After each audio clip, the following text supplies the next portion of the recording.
Good morning, St. Francis. It is Tuesday, March the 30th, 2021. It is Tuesday of Holy Week. It is the 38th day of Lent.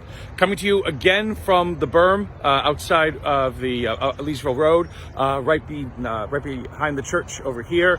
Again, it has come to life a little bit more. This selfie stick is quite amazing. It's come to life a little bit more than it did at the beginning of Lent, kind of when I was here before. There's the statue of St. Ignatius of Loyola, again, honoring the Jesuits who were the first pastors here at St. Francis. In the distance, if I get this right,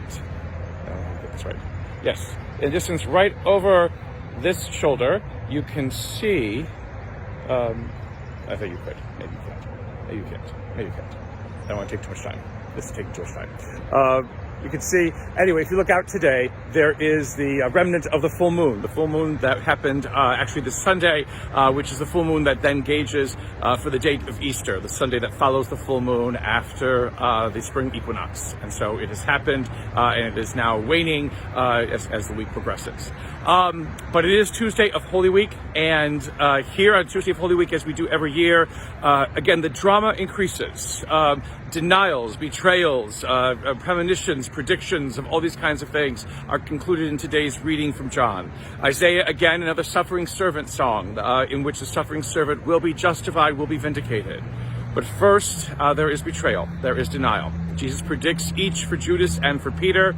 Judas, who does not necessarily respond, but just disappears. And Peter, though, who vehemently responds, or who vehemently responds in denial, in saying that he will not deny Jesus. He will not deny Jesus himself. We know what comes to pass. We know what comes to pass. But what is striking and interesting in the midst of all of this turmoil, and it is turmoil, friendships turning upon themselves, turning out to become not just mere disappointments, but terrible, awful tragedies. The community, the band that Jesus has gathered around him, breaking and fraying apart at the seams, and yet in the midst of it all, Jesus prays for them. Jesus continues to care for them. In so many ways, again, it's the mirror of what we are supposed to be always about as believers in this world. That even in the midst of hardship and despair, of difficulties and anxieties, of pain and suffering, we are called to care for one another. Not just for ourselves, not just for our own good, not just for our own benefit, not just for our own heaven or our own salvation. We are called constantly to care for one another and to never stop caring for one another. Because the ability to say, I care, two simple words, unleashes a torrent of humanity that is good and blessed and loving and giving and forgiving and all of those things that make us unique in this world, a unique witness in this world, a different witness in this world. Jesus prays for his disciples at that supper in which he will say that they will also deny, betray him, run away and leave him.